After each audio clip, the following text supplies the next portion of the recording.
को स्वागत है आपका प्राइम टाइम में। आइए एक नजर डालते हैं हेडलाइंस की ओर।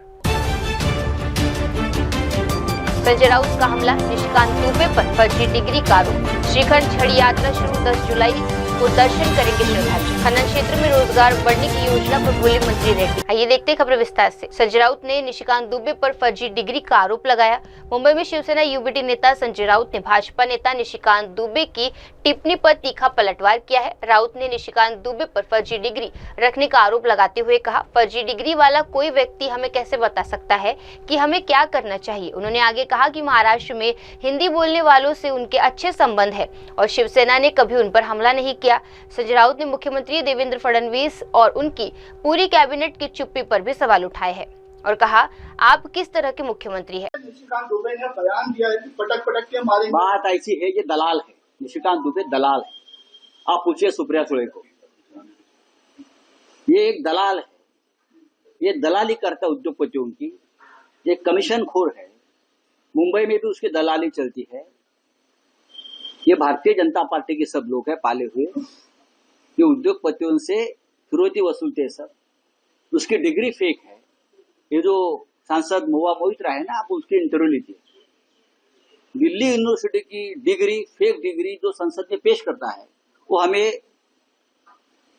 देश के बारे में, प्रांत के बारे में बोलता है। देखिए, एक तो सबसे पहली बात है, यहाँ मुंबई महाराष्ट्र में सालों साल से हमारे हिंदी भाई रहते हैं। हमारा उनका अच्छा रिश्ता है, अच्छा डायलॉग है। हम राजनीति नहीं करते, ये सबसे पहली बात है। जरूर हम चाहते कि हमारे साथ रहे, हमारे साथ भी थे। और अगर आज पॉलिटिकली नहीं है तो हम उनको कन्विंस करेंगे। लेकिन किसी भी हिंदी भाई के ऊपर शिवसेना ने हमला नहीं किया है, न करेंगे, न पहले किया है। ये दुबे को समझना चाहिए, ये राजनीति करना चाहते हैं। तो महाराष्ट्र कोई नेता इस बात का विरोध क्यों नहीं कर रहे हैं? सबसे पहली बात यह है कि दुबे है कौन? दुबे को क्या अथॉरिटी दिया है कि यहाँ के हिंदी भाषिकों ने? वहां बैठकर आप बात करते हैं। यहाँ के जो हिंदी भाषिक नेता है, मैं उनसे अपील करता हूं, दुबे का जो वक्तव्य है उसका निषेध करो, धिक्कार करो उसका। बताइए आप झूठ बोल रहे हो तो मैं कहूंगा कि आप महाराष्ट्र की मिट्टी में मिलजुल गए। कौन है दुबे आपका? आपका दुबे कौन लगता है? ये फालतू आदमी है, ये बोगस डिग्री जैसा गुरु वैसा चेला है। मुझे आश्चर्य है महाराष्ट्र के मुख्यमंत्री और उनके पूरे कैबिनेट का। एक आदमी भारतीय जनता पार्टी का सांसद वहां बैठकर महाराष्ट्र के बारे में, मराठी आदमी के बारे में, मराठी मानुस के बारे में घटिया बातें करता है और आप चुप बैठे हो। आप कौन से मुख्यमंत्री हो? आपको छत्रपति शिवाजी महाराज और बाला साहब ठाकरे का नाम लेने का अधिकार नहीं है भाई।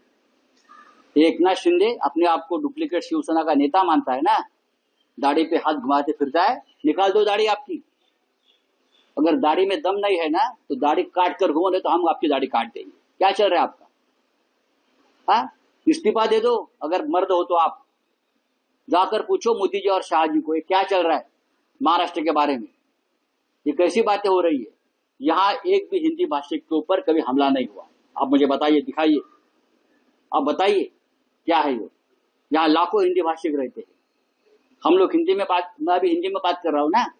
अगर हिंदी के ऊपर में बंदी हम लोग डालेंगे तो मैं क्यों हिंदी में बात करूं? ये तमिलनाडु नहीं है, ये महाराष्ट्र है भाई।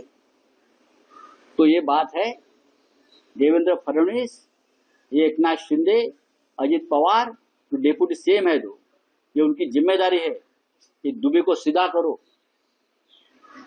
जिस तरह से महाराष्ट्र के बारे में वो बोल रहा है ना, ये आपकी जिम्मेदारी है।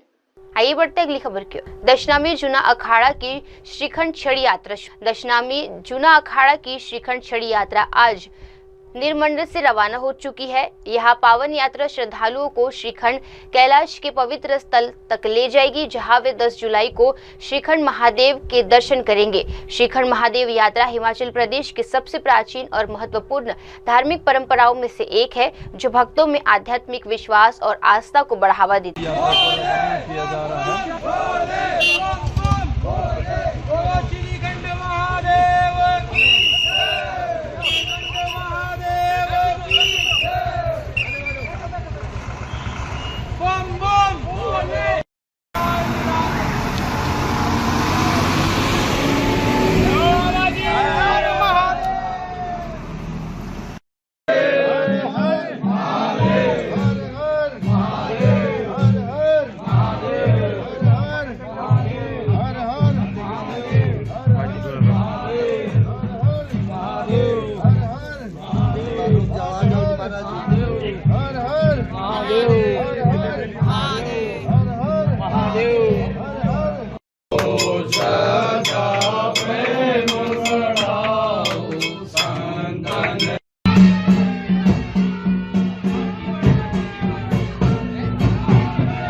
स्वामी लोक विनसे मन का लोक संपत्ति घर आवे धन दौलत घर आवे कष्ट मिटे धन का ओम जय जगदीश हरे माता पिता तुम मेरे चरण पड़ू मैं किसकी स्वामी शरण पड़ू मैं किसकी तुम बिन और न दूजा प्रभु बिन और न दूजा जय जगदीश हरे तुम करुणा के सागर तुम आनंद करता स्वामी तुम लालन करता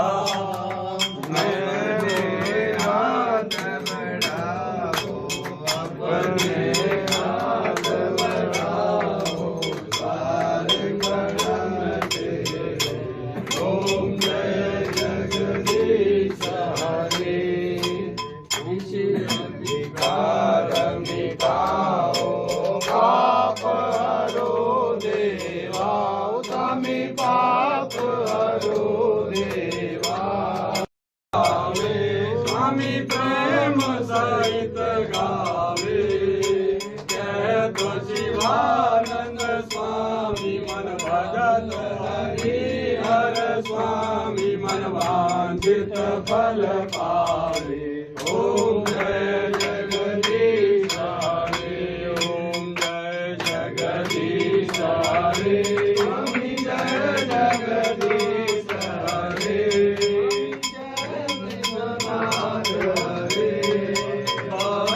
जनों के संकट दास जनों के संकट क्षण में दूर करे ओम जय जगदीश कर्पूर गौरम करुणावतारम संसार सारम भुजगेन्द्रहारम सदा वसंतम हृदयारविंदे भवं भवानी खनन क्षेत्र में रोजगार के अवसर बढ़ाने का प्रयास। जयपुर के केंद्रीय मंत्री जी किशन रेड्डी ने खनन क्षेत्र से जुड़ी अहम जानकारी साझा की है। उन्होंने कहा कि लगभग 10 साल पहले प्रधानमंत्री नरेंद्र मोदी के नेतृत्व में खनन श्रमिकों के कल्याण और सतत खनन को ध्यान में रखते हुए माइनिंग स्टार रेडिंग कार्यक्रम शुरू किया गया था। इस योजना का उद्देश्य खनन उद्योग में पर्यावरण संरक्षण के साथ रोजगार के अवसरों को बढ़ावा देना है। मंत्री ने बताया कि खनन क्षेत्र देश में बड़ी संख्या में रोजगार पैदा करता है, जो आर्थिक विकास के लिए अत्यंत महत्वपूर्ण है। एक माइनिंग सेक्टर में जो वर्कर्स का वेलफेयर का दृष्टिकोण से हो, पर्यावरण का दृष्टिकोण से भी हो, एक सस्टेनेबल माइनिंग के लिए भी हो और ग्रीन माइनिंग के लिए भी हो, इस दृष्टिकोण में एक हेल्थी कंपटीशन लाने के लिए आदरणीय प्रधानमंत्री नरेंद्र मोदी जी के आदेश पर एक माइनिंग स्टार रेटिंग का एक कार्यक्रम शुरुआत किया है 10 साल पहले। आज 11th टाइम स्टार रेटिंग का आज अवार्ड्स दिया गया, क्योंकि आज देश भर में बड़ा एम्प्लॉयमेंट देने वाले सेक्टर में एक माइनिंग भी है। माइनिंग हो, कोल में हो, बड़ा संख्या में एम्प्लॉयमेंट जनरेशन होते हैं। स्टेट गवर्नमेंट्स को रेवेन्यू भी मिलता है, क्योंकि आज माइनिंग सेक्टर के द्वारा ही दुनिया में आज डेवलपमेंटल एक्टिविटी हो, अलग अलग इम्पोर्टेंट सेक्टर का जो कमी है, कमी दूर करने का एक अवसर है। इसी दृष्टिकोण से एक सस्टेनेबल माइनिंग दृष्टिकोण से ये अवार्ड्स देने का कार्यक्रम किया है। आज पावर के जो बिजली उत्पादन के लिए आज भी 75% से ज़्यादा थर्मल कोल आधारित जो पावर जनरेशंस के द्वारा ही आज बिजली उत्पादन होता है। और उसके साथ साथ जो क्रिटिकल मिनरल्स है, आज सेलफोन से लेकर रॉकेट लॉन्चर तक सभी जगह क्रिटिकल मिनरल्स का बहुत जरूरी है। अभी भी भारत 90% से ज़्यादा 95% से ज़्यादा क्रिटिकल मिनरल्स इंपोर्ट करते हैं। उसको पूर्ति करने के लिए लोकल भारत का make in India critical minerals को डेवलप करने के लिए प्रयास करें।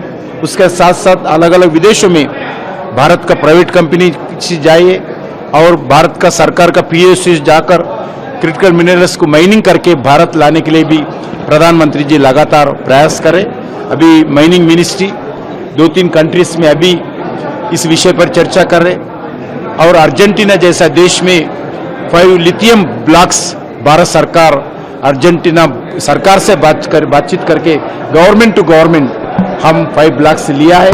उसका एक्सप्लोरेशन काम शुरू किया है। जल्दी ही उधर माइनिंग करके लिथियम भारत लाने के लिए प्रयास करें।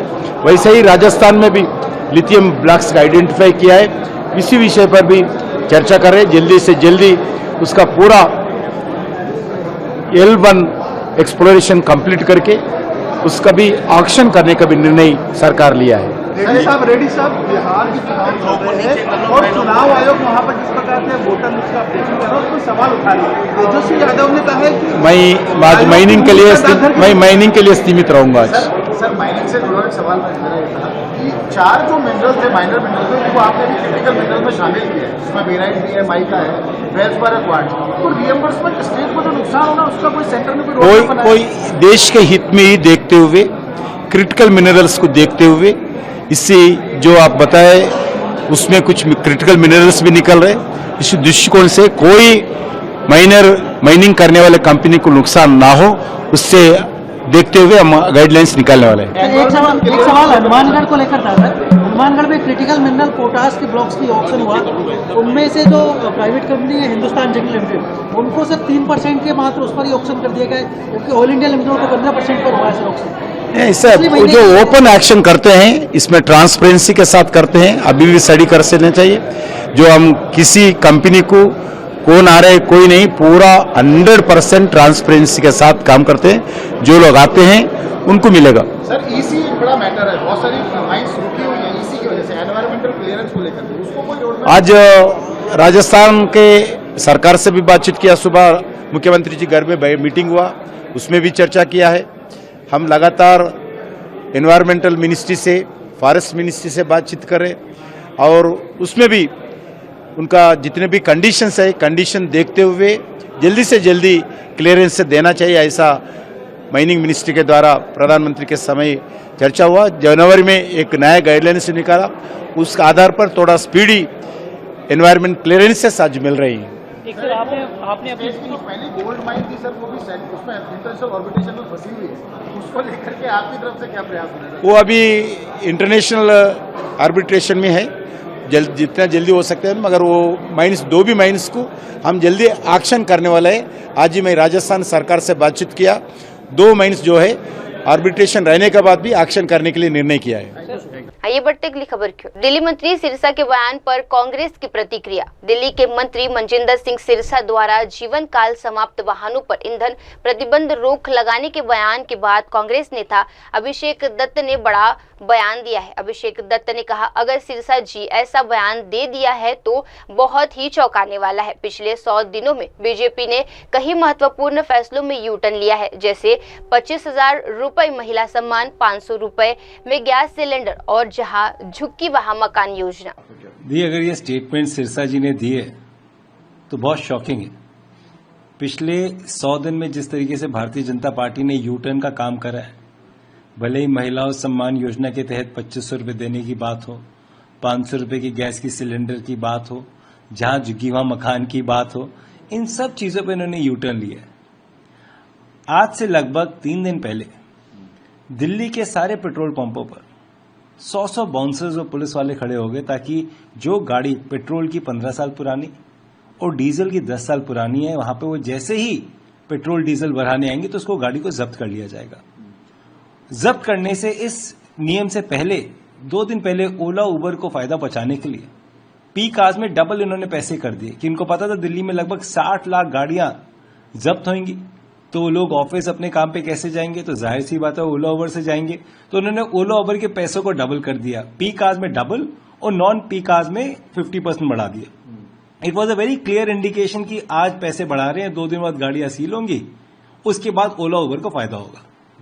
इतना लोगों में रोष निकला, लोग शॉक थे। मतलब कई बार मैं ऐसे कहीं से परिवारों को जानता हूं जो गाड़ी बहुत कम चलाते हैं, मतलब महीने की मुश्किल से 1000-1200 किलोमीटर से ज्यादा गाड़ी नहीं चलाते, उनकी गाड़ियां 10 साल में मात्र 40-50 हजार 60 हजार चलती हैं। उन गाड़ियों को भी ये जब्त कर रहे थे। तब तक इन्होंने कुछ बात नहीं करी। जब लोगों का आक्रोश सामने निकल कर आया तो उन्होंने फिर से पलटी मार ली, यू टर्न मार लिया। कभी कहते हैं कि हम सुप्रीम कोर्ट में जाएंगे और इस पर रिव्यू पिटीशन की बात करेंगे। कल माननीय एलजी का बहुत बड़ा बयान आया था कि मैं वकीलों से कहूंगा कि रिव्यू डालें। आज ऑनरेबल सीएम का बयान आ रखा है और उसके बाद में तीसरा बयान इनका आ गया। तो माने किसकी?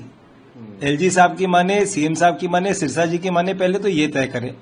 और दिल्ली के व्यक्ति को जो नुकसान, ये पूरा माफिया है स्क्रैप डीलर्स का, जिस तरीके से गाड़ी उठाते हैं, मैं ऑन रिकॉर्ड आपको बोल रहा हूं, पूरा डेटा इनके पास है, ये डेटा लीक है। जिस व्यक्ति की गाड़ी के 10 साल जब पूरे होते हैं, अखबार से पहले सुबह सुबह, दूध वाले से पहले सुबह सुबह, यहां तक कि मॉर्निंग वॉक से निकलने से पहले बाहर स्क्रैप डीलर्स पहुंच जाते हैं, गाड़ी उठाते हैं, जबरन उठाते हैं, बदमाशी से उठाते हैं, एक स्टिकर लगाते हैं और गाड़ी को दिल्ली से बाहर ले जाते हैं। और उसके बाद मात्र 20,000 25,000 उस पैसे गाड़ी को मिलते हैं, उस व्यक्ति को मिलते हैं। दिल्ली गवर्नमेंट को इन्वायरमेंटल एक्सपर्ट्स के साथ बैठ के एक बहुत क्लियर कट पॉलिसी बनानी चाहिए। वो पॉलिसी भले गाड़ी की लाइफ के ऊपर हो, गाड़ी के चलने के ऊपर हो कि गाड़ी पोल्यूटिंग व्हीकल है या नहीं है, उसको कोई पास मिलता है नहीं मिलता। There has to be very clear cut policy ना। एक मुख्यमंत्री या एक मंत्री के कहने से सुप्रीम कोर्ट की पॉलिसी नहीं हल सकती। डेफिनेटली आज लोगों की गाड़ियां नहीं उठ रही, but that is not a permanent solution. The solution has to come through honourable supreme court, and are they ready to do that? That is the biggest question. अगर इस तरीके के बयान सिरसा जी दे रहे हैं, इट इज वेरी शॉकिंग। आइए बढ़ते अगली खबर की ओर। मोदी गारंटी का क्या हुआ, बोले जितेंद्र पटवारी। भोपाल में मध्य प्रदेश कांग्रेस अध्यक्ष जितेंद्र पटवारी ने अशोक नगर सत्याग्रह के संदर्भ में अपने विचार रखे। उन्होंने कहा कि जनता ने कांग्रेस को विपक्ष की जिम्मेदारी सौंपी है और वे इस भूमिका को पूरी लगन से निभाएंगे। जितेंद्र पटवारी ने सवाल उठाया कि मोदी सरकार की गारंटी का क्या हुआ। उन्होंने कहा, हम बार बार आवाज उठाएंगे कि पिछले वर्ग के आरक्षण पर क्या आपत्ति जताई गई है और अब अल्पसंख्यकों पर हो रहे अत्याचारों के लिए कौन जिम्मेदार है। नहीं, ये बात केस की नहीं है, या राजनीति में विपक्ष में केस तो एक तरह का रिवार्ड होता है। सवाल ये है कि पुलिस अपराधी बनी। पुलिस ने एक ऐसे, जिसने अपने मुझे मल खिलाया गया इसकी शिकायत की, एक जगह नहीं 25 जगह की, उसके पब्लिक डोमेन में करीब 20 दिन तक वो व्यक्ति इधर उधर घूमता रहा, जगह जगह शिकायत करता रहा, उसके कई वीडियो विजुअल आए। प्रशासन ने सरकार के दबाव में पीड़िता को अपराध में संलग्न किया और प्रशासन भी फिर अपराधी बना। तो सवाल ये है कि एक सर्विस रूल के बुक के रूल होते हैं। अगर कलेक्टर मुझे रहना है या प्रशासन के अच्छे पद पे रहना है, इसलिए मैं सरकार जो बोलेगी वो करूंगा, तो ये तो एक तरह से अन्याय है। और कांग्रेस पार्टी को विपक्ष का दायित्व जनता ने दिया है। हम बार बार आवाज उठाएंगे कि आपने उन वादों का क्या किया जो पांच मोदी गारंटी थी। आपने पिछड़े वर्ग के आरक्षण को क्यों रोका, क्यों उनके दुश्मन बने? आपने ST SC पर अत्याचार इतने हो रहे हैं, इसका दोषी कौन है? यहाँ बहनों का अपहरण होता है, बहनों के बलात्कार होते हैं, अपराध की राजधानी बन गई मध्य प्रदेश, इसके लिए दोषी कौन है? ये विपक्ष ने पूछे तो कौन पूछे?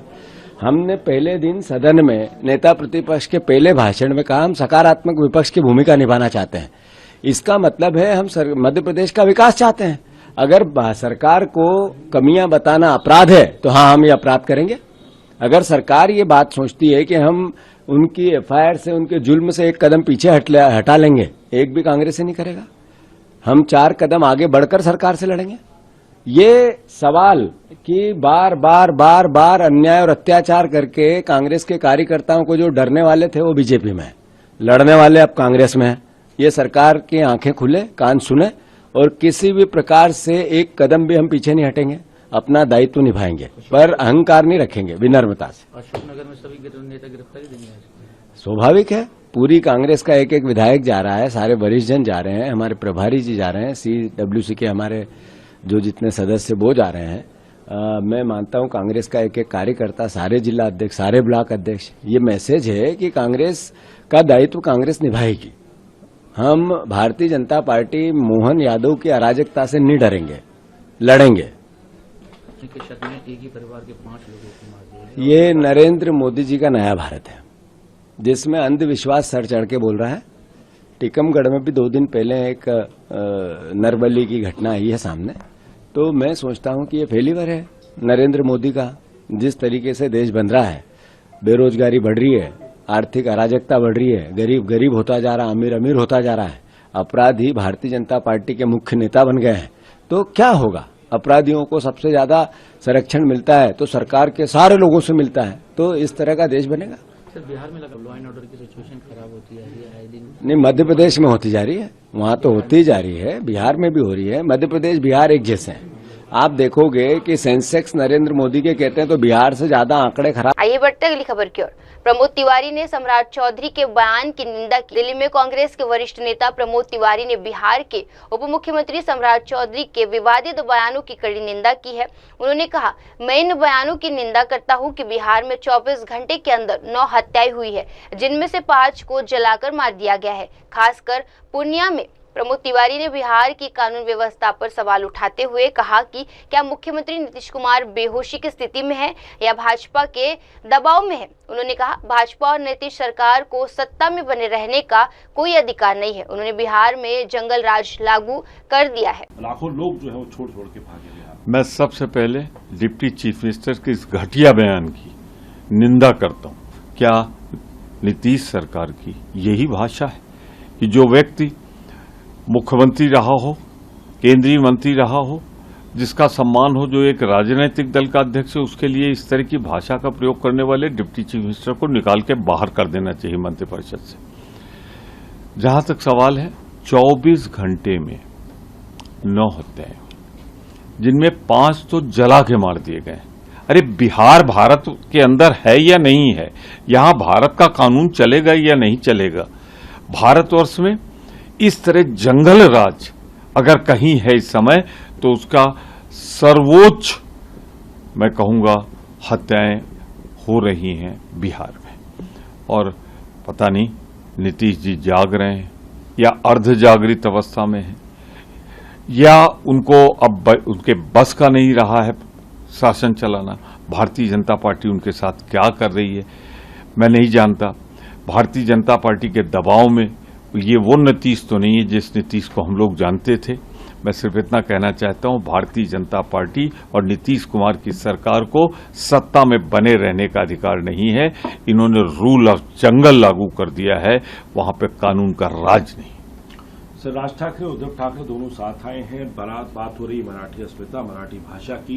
हिंदी का विरोध नहीं, लेकिन मराठियों को अगर पहलगाम का आतंकी बताया जाएगा तो आक्रोश आएगा। वहीं निशिकांत दुबे वो कह रहे हैं पटक पटक कर मारेंगे, इस तरीके के शब्दों का इस्तेमाल कर रहे हैं। कैसे देखते हैं क्या हो रहा है भारतीय राजनीति में? सांसदगण कैसी भाषा बोल रहे हैं? बड़े बड़े पदों पे बैठे हुए लोग कैसी भाषा बोल रहे हैं? अब राजनीति में तय होगा पटक पटक के मारोगे। ये क्या किसी सांसद की, वो भी भारत के संसद की सांसद की भाषा हो सकती है? भाजपा या ये भाजपा बुलवाती है। क्षमा मांगे मोदी जी, क्षमा मांगे नड्डा जी कि उनके सांसद ने इस तरह के शब्दों का प्रयोग किया है। अगर कार्रवाई नहीं हो रही है तो इसके मतलब उनके कहने पे हो रही है। तो मैं सीधे सीधे भारतीय जनता पार्टी पर गुंडागर्दी की भाषा। आइए बढ़ते अगली खबर की ओर। फडणवीस की तानाशाही प्रवृत्ति को उजागर कर रहा है विधेयक, बोले हर्षवर्धन सपकाल। दिल्ली में कांग्रेस नेता हर्षवर्धन सपकाल ने महाराष्ट्र में हाल ही में पेश किए गए विशेष जन सुरक्षा विधेयक को लेकर राज्य सरकार पर कड़ा हमला किया है। उन्होंने इसे 1919 के रोलेट एक्ट के तहत समान बताते हुए कहा, राज्य सरकार इस विधेयक को जल्द लाने की साजिश कर रहे हैं। फडणवीस की हरकतें औरंगजेब जैसी क्रूर है और उनका तानाशाही व्यवहार ब्रिटिश उपनिवेशवादियों जैसा इस विधेयक के जरिए उजागर हो रहा है।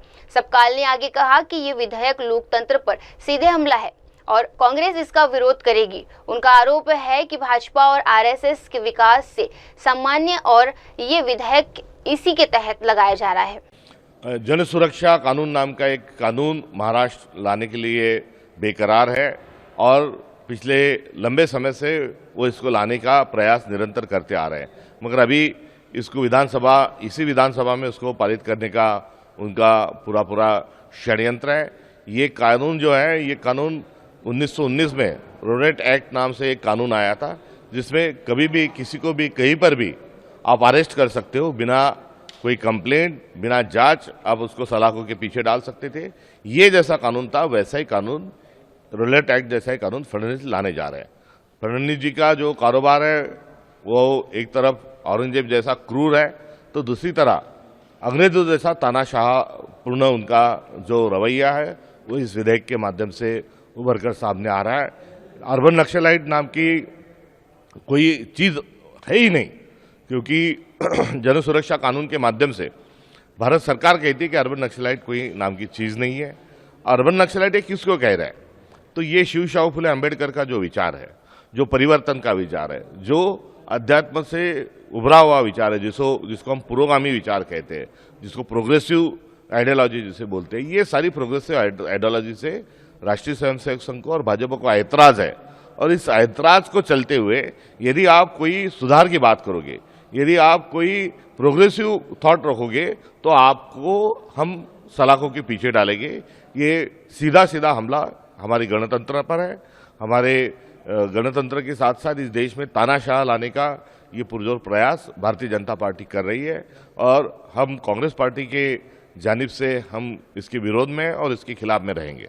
अविनाश यादव गिरफ्तार किया है पुलिस ने, मीरा रोड पे आज प्रोटेस्ट होने का, उससे पहले ही उनको एमएनएस चीफ हैं थाने डिस्ट्रिक्ट के। ये अनुसूची 8 की जो सारी भाषाएं हैं, ये सारी भाषाएं हाथों में हाथ डालकर भाई जैसे इन्होंने रहना चाहिए और जो विविधता में एकता ही भारत की जो विशेषता है उसको बरकरार रखना चाहिए।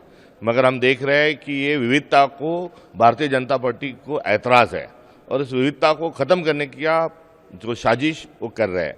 हिंदी जो है, हिंदी को लेकर कोई विरोध का कोई कारण नहीं।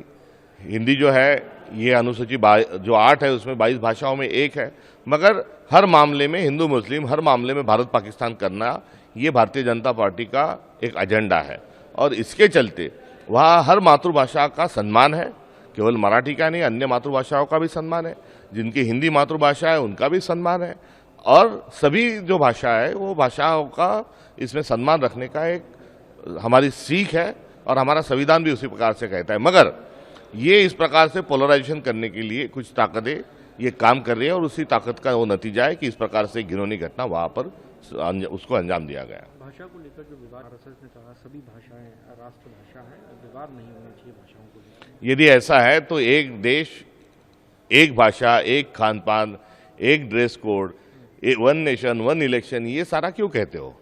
और यदि आप सारा कहते हो तो दूसरी तरफ आपका जो फिलोसॉफिकल बुक है बंच ऑफ थॉट, उसमें आपकी जो फिलोसॉफी है वो गलत है, वो कह दो। एक बार बंच ऑफ थॉट जला दो ताकि आपका जो कहना है वो हम सच माने। निशिकांत दुबे ने जिस तरह से कहा कि ठाकरे ब्रदर्स में तो वो उर्दू बोलने वाले यूपी बिहार के जो ये दुबे जो है वो भारतीय जनता पार्टी का पोलराइजेशन का जो एजेंडा है, उस एजेंडे को वो हमेशा हर बार वो आगे लेके आने का प्रयास करते हैं। इसलिए भाजपा भारतीय जनता पार्टी ने उनको सहज के वहां पर उनको रखा है। तो उनका काम ही है कि पोलराइजेशन करना। और मराठी को धमकी देने का कारण क्या है? तो वो मराठी को धमकी देके कहीं हिंदी सहानुभूति वो अपनाना चाहते हैं और ये हिंदी वर्सेस मराठी का एक झगड़ा लगाने का उनका प्रयास है।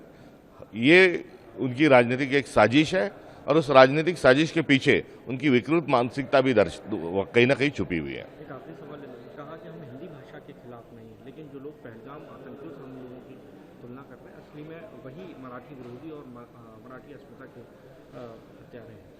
हर चीज में पाकिस्तान को खींच के लाना, हर चीज में मुस्लिम एंगल देना, ये भारतीय जनता पार्टी का एक रवैया रहा है और ये वक्तव्य उसी दायरे में पूरा है। ये किसी भी तरीके से जो स्थिति है उससे विपरीत है। जो ठाकरे ब्रदर्स साथ में आए हैं सर, आपको लगता है इसमें राज ठाकरे और उद्धव ठाकरे को एक साथ मंच पे जो है बैठेगी और कांग्रेस पार्टी के तमाम हाईकमान रहेंगे, क्या इसको लेकर अभी तक स्थिति साफ हो पाई है? नहीं, वो उनका स्टैंड क्लियर कर ले, उसके बाद कांग्रेस अपनी राय देगी। आइए बढ़ते अगली खबर की ओर। शहजाद पूनावाला का आरोप, कांग्रेस ने भारत के शीर्ष नेताओं को बख्शा नहीं। दिल्ली में भाजपा के राष्ट्रीय प्रवक्ता शहजाद पूनावाला ने कांग्रेस नेता मल्लिकार्जुन खड़गे पर गंभीर आरोप लगाए। उन्होंने खड़गे के राष्ट्रपति द्रौपदी मुर्मू को मुर्मा जी और राष्ट्रपति रामनाथ कोविंद को कोविड जी कहने के बाद उन पर एससी और एसटी समुदाय के प्रति गहरी नफरत का आरोप लगाया। पूनावाला ने कहा, खड़गे जी का ये बर्ताव कांग्रेस की मानसिकता को दर्शाता है। उन्होंने बार बार संवैधानिक पदों का अपमान किया है। राष्ट्रपति मुर्मू, कोविंद जी और भारत के मुख्य न्यायाधीश के खिलाफ इस तरह के अपमानजनक शब्दों को प्रयोग कांग्रेस की परंपरा बन चुकी है। कॉन्स्टिट्यूशनल पोजीशंस का अपमान, SC/ST OBC समाज का अपमान इज द कांग्रेस ओनली पहचान। द कमेंट मेड बाय खड़गे जी calling Murmu ji as मुर्मा ji, Kovind ji as Covid ji, then saying that they are land grabbers. It reflects the deep-seated hatred Congress has for SC/ST community, and time and again they have shown this kind of behavior. They have insulted the top office of the country, whether it's calling Murmu ji as evil mindset, whether it's saying that she has made boring speech, whether calling her Rashtrapatni. This is the kind of tradition Congress has shown towards constitutional positions. They have neither spared Chief Justice of India, nor the Prime Minister, nor the President post. And their deep hatred for SC/ST community can be seen. Look what they are doing in Karnataka. Fake survey was done. Look how they have diverted SC/ST funds, how they have looted the funds in Valmiki tribal scam. And even in the past, whether it is defeating Ambedkar ji, whether it is insulting the portrait of Ambedkar ji, denying him Bharat Ratna, whether it is grabbing the reservation of SC/ST OBC community and giving it to the vote bank, whether it is always insulting the SC community by making such kind of comments, this has become part and parcel of the Congress party's approach, and therefore it shows the evil and the anti-SC/ST mindset of the first family of the Congress. It is ironical that Khadge ji himself is being insulted so much by the Congress party. He is not called the High Command. He is kept outside the room when the Wayanad nomination is taking place, and yet he is making such comments. It shows that the first family only wants to insult SC and ST community. आइए बढ़ते अगली खबर की ओर। रोहित पवार का आरोप, भाजपा सरकार में विभाजन पैदा कर रही है। मुंबई में एनसीपी नेता रोहित पवार ने भाजपा पर गंभीर आरोप लगाए हैं। उनका कहना है कि महाराष्ट्र में हमेशा से लोग एक साथ रहते आए हैं, लेकिन भाजपा अब समाज में विभाजन पैदा करने की कोशिश कर रही है। रोहित पवार ने कहा, भाजपा समाज में विभाजन पैदा करना चाहती है ताकि उसे इसका राजनीतिकरण लाभ मिल सके। वे हर मुद्दे को मराठी बनाम गैर मराठी बनाने की कोशिश कर रहे हैं। देखो, एक बाजू बीजेपी के माध्यम से जो पर प्रांतीय है उनको परमिशन दी जाती है, दूसरे बाजू मराठी लोग जब आंदोलन की सोच करते हैं वहां पे उनको रुकाया जाता है। तो यहाँ पे भेदभाव बीजेपी कर रही है ऐसे दिख रहा है। अभी बीजेपी जानबूझ के ये भेदभाव कर रही है क्योंकि उनको बम्बई का इलेक्शन जीतना है, लड़ना है, और बिहार का इलेक्शन भी लड़ना है। उस एंगल से मतलब महाराष्ट्र में जो सब एक इकट्ठा रहते थे, साथ में रहते थे, अभी बीजेपी चाहती है सब अलग अलग वहां पे झगड़ते रहे, डिवीजन वहां पे हो, डिवीजन ऑफ वोट का फायदा बीजेपी को हो। उस एंगल से मराठी वर्सेस नॉन मराठी करने का प्रयास ये बीजेपी के माध्यम से हो रहा है। दूसरी बात, एकनाथ शिंदे जी सरकार में है। एकनाथ शिंदे जी का अगर आज तक का जो राजनीति अगर हम देखें तो वहां पे मराठी मानुस का आवाज बनके उन्होंने बाला साहेब ठाकरे साहब के मार्गदर्शन में वहां पे काम किया है। लेकिन अगर आज देखें बीजेपी का कंट्रोल उनके ऊपर होने के कारण कहाँ पे तो जो पुराना आग है, जो आग हम सबको दिखता था, वो आज एकनाथ शिंदे साहब के माध्यम से मराठी लोगों के प्रोटेक्शन के लिए वो आग अनफॉर्चुनेटली दिख नहीं रहा। शायद बीजेपी का कंट्रोल उनके ऊपर बहुत बड़ा है। आज एकनाथ शिंदे जी क्या निर्णय लेते हैं, किस तरीके का वो उनके अधिकार का इस्तेमाल करते हैं, वो देखने की जरूरत है। आइए बढ़ते अगली खबर की ओर। यूएई नौसेना कमांडर को दिल्ली में गार्ड ऑफ ऑनर। दिल्ली के साउथ ब्लॉक में यूएई नौसेना बलों के commander major general Mohammed Abdullah को सम्मानित करते हुए गार्ड ऑफ ऑनर दिया गया है। ये समारोह भारतीय सशस्त्र बलों और यूएई के बीच बढ़ती मित्रता और सहयोगिता को दर्शाता है। मेजर जनरल मोहम्मद अब्दुल्ला का ये दौरा भारतीय और यूएई सेना सहयोग को मजबूत करने के लिए अहम माना जा रहा है।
This side also, sir.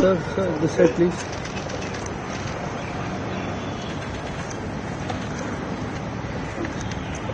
Thank you, मतलब भैया अभी. Thank you, sir.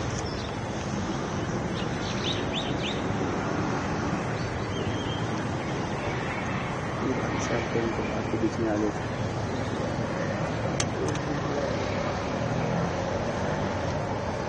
यहीं से बनाओ भाई, यहीं से कहाँ है?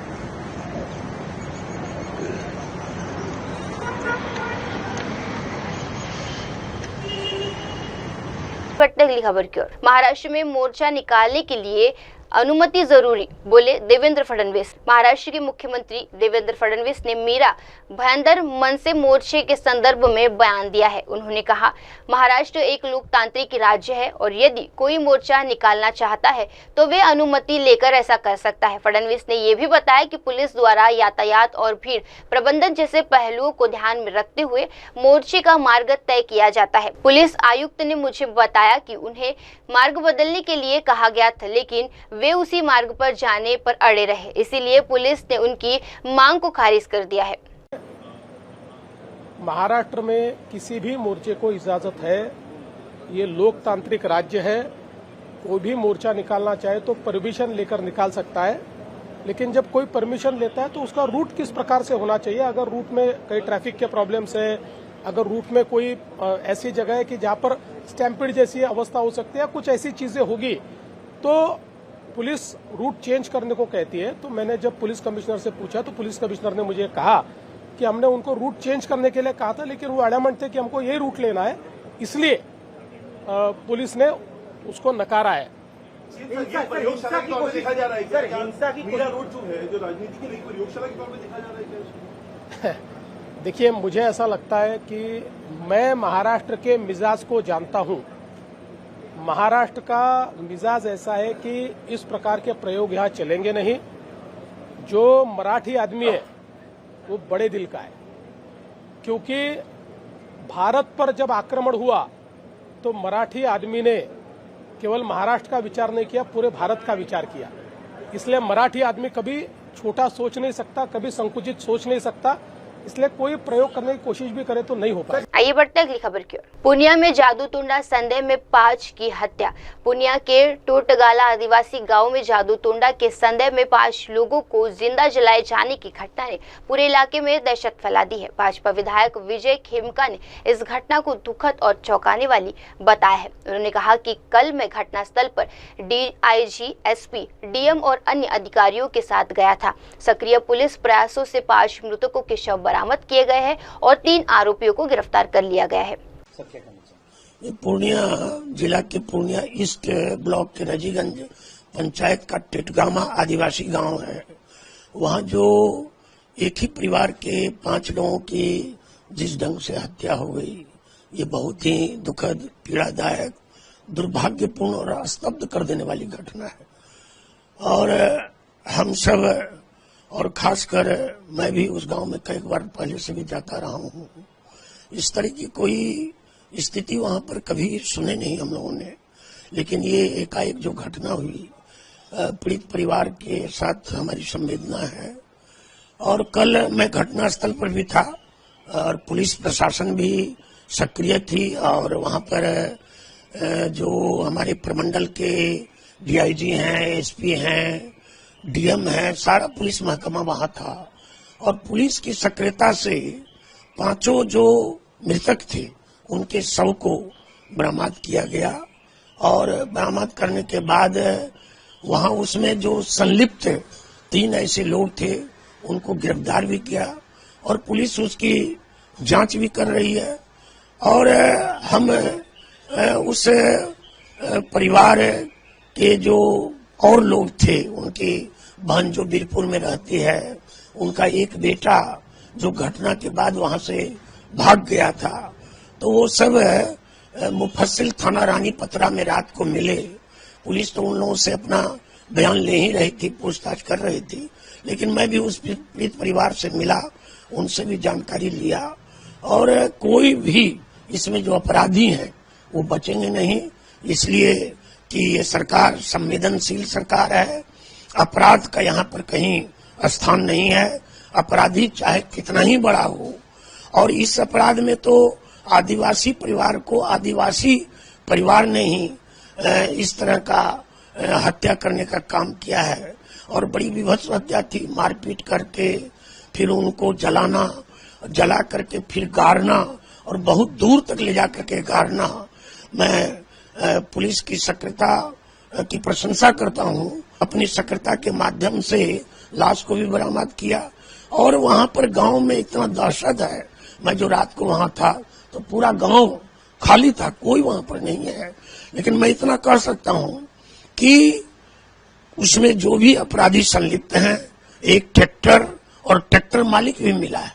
अगर कोई साजिश करता है तो वो भी नहीं छूटेंगे, जो अपराधी इसमें संलग्न है वो भी नहीं छूटेंगे।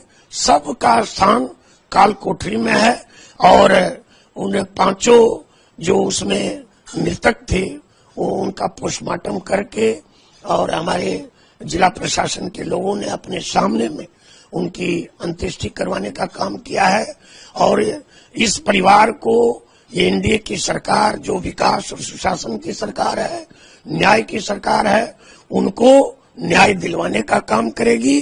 और जो भी सरकार से सहायता होगी, हमने जिला पदाधिकारी को कहा है कि उसका अध्ययन करके जो एक्ट है और उसके अनुसार ज्यादा से ज्यादा उनको सरकारी सहायता दी जाएगी। सर, कहीं ना कहीं आपको लगता है कि जो जागरूकता फैला गया था और लोगों को अनएडुकेटेड है, इसके लिए इस तरह का घटना जो है? देखिए, आज शिक्षा के क्षेत्र में NDA की सरकार में काफी काम हुआ है और हो भी रहा है।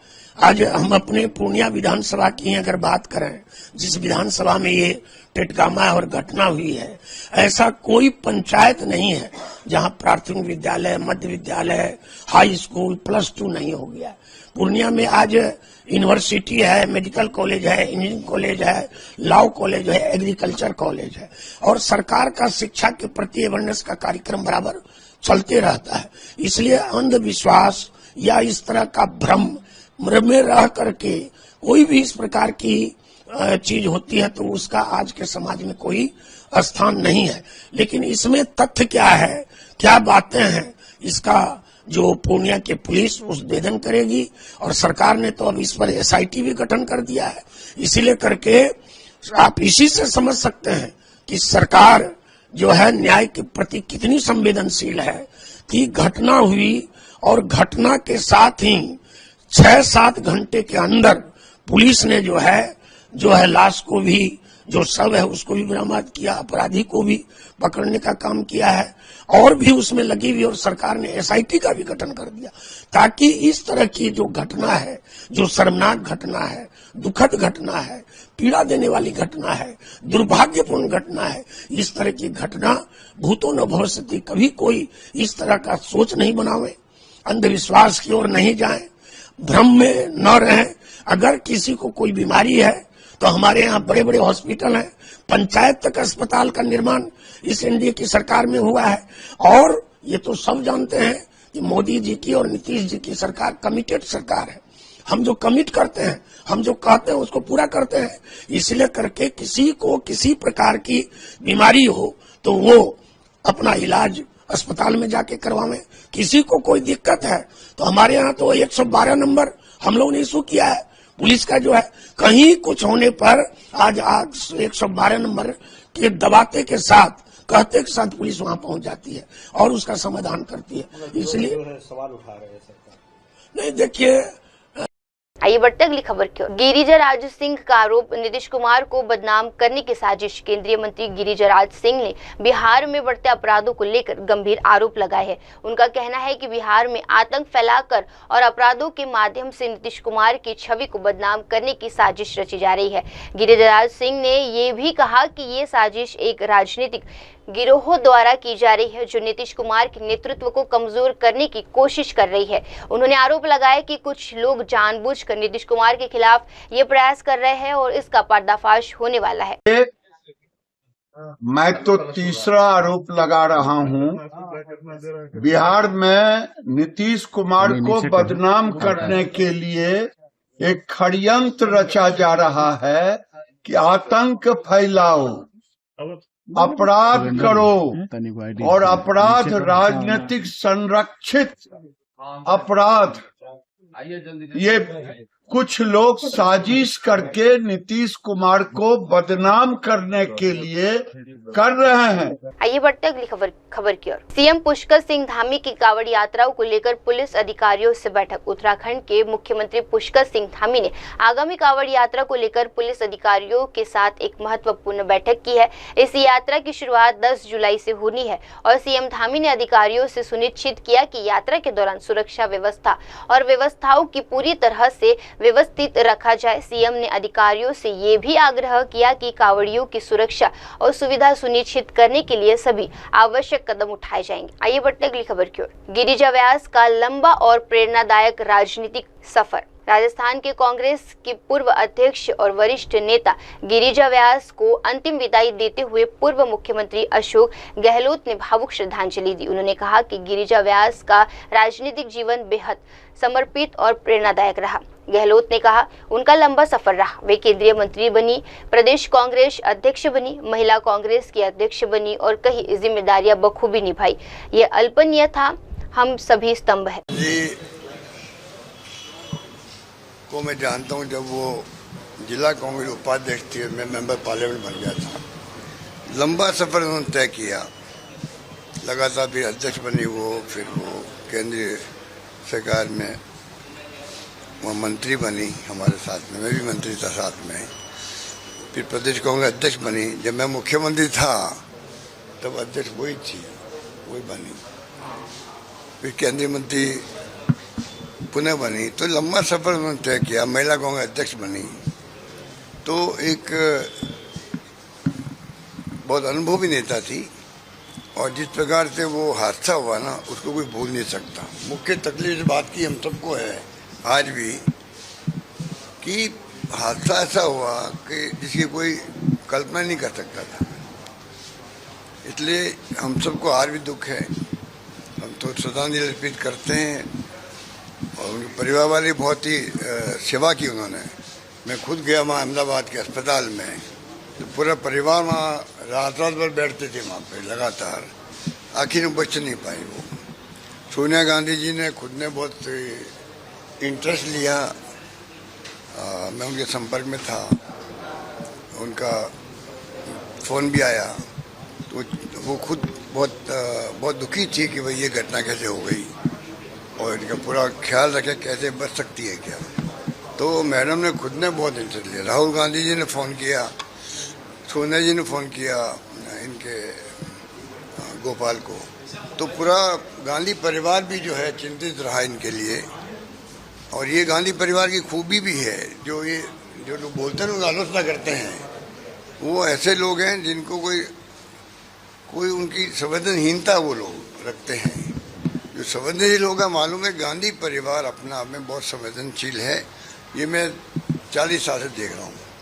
इसलिए बहुत चिंतित रही इनके गिरिराज जी के एपिसोड के अंदर, ये मैं कह सकता हूँ। अब वक्त हो चला है दर्शकों छोटी सी ब्रेक का। ब्रेक के बाद भी जुड़े रहिए, देखते रहिए मेरे सहयोगी श्रद्धा के साथ तमाम बड़ी खबरें। धन्यवाद। हाय हेलो नमस्कार, मैं हूं पंकज विष्णु और आप देख रहे हैं MNS न्यूज। आप देख रहे हैं MNS न्यूज।